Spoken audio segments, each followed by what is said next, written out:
Bismillahirrahmanirrahim.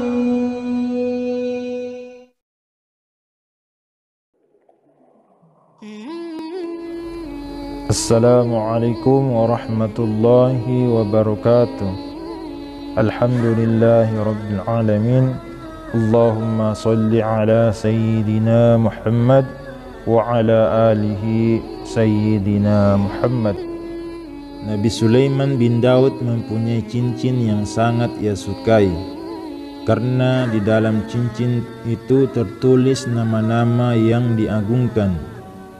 Siang dan malam Nabi Sulaiman memakai cincin itu, tak pernah lepas dari jarinya, kecuali saat ia masuk ke kamar mandi.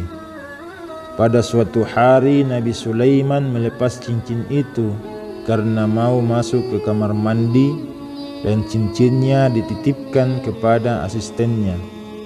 Tiba-tiba datanglah setan yang menyerupai Nabi Sulaiman dan meminta cincin Nabi Sulaiman yang dipegang asistennya tersebut. Tanpa ragu, asistennya pun memberikan cincin Nabi Sulaiman pada setan. Cincin Nabi Sulaiman itu dipakai oleh setan.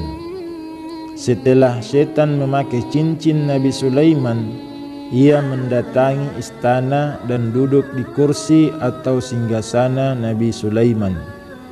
Ketika itu datanglah tentara dari bangsa jin dan manusia. Bahkan burung-burung ikut serta juga, dan mereka mengira bahwa yang duduk di singgasana itu adalah Nabi Sulaiman.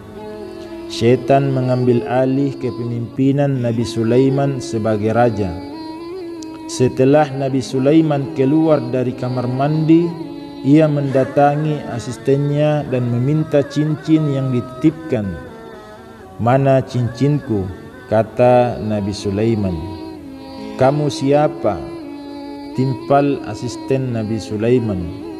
"Saya adalah Sulaiman bin Daud," jawab Nabi Sulaiman. Si pembantu menjelaskan pada Nabi Sulaiman bahwa cincinnya sudah diambil oleh Nabi Sulaiman, dan sekarang yang mengambil cincin sudah duduk di singgasana.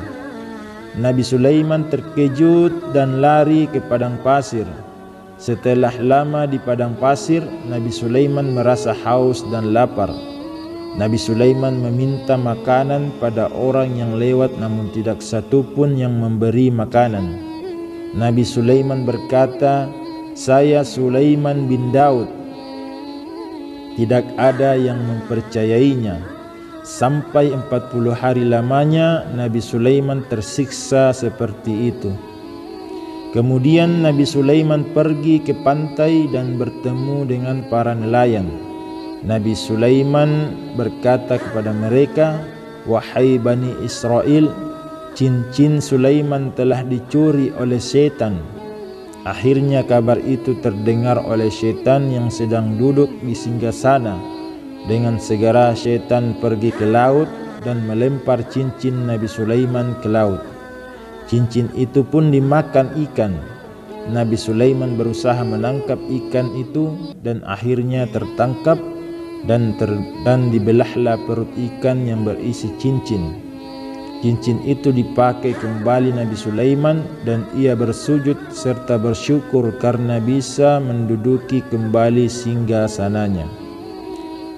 Demikianlah kisah Nabi Sulaiman yang terdapat di dalam kitab Bada'i al-Zuhur fi Waqa'i al-Duhur, halaman 152, karya Syekh Abu al-Barakat Muhammad bin Ahmad bin Ilyas. Demikianlah, semoga bermanfaat. Wallahu a'lam bissawab. Wassalamualaikum warahmatullahi wabarakatuh.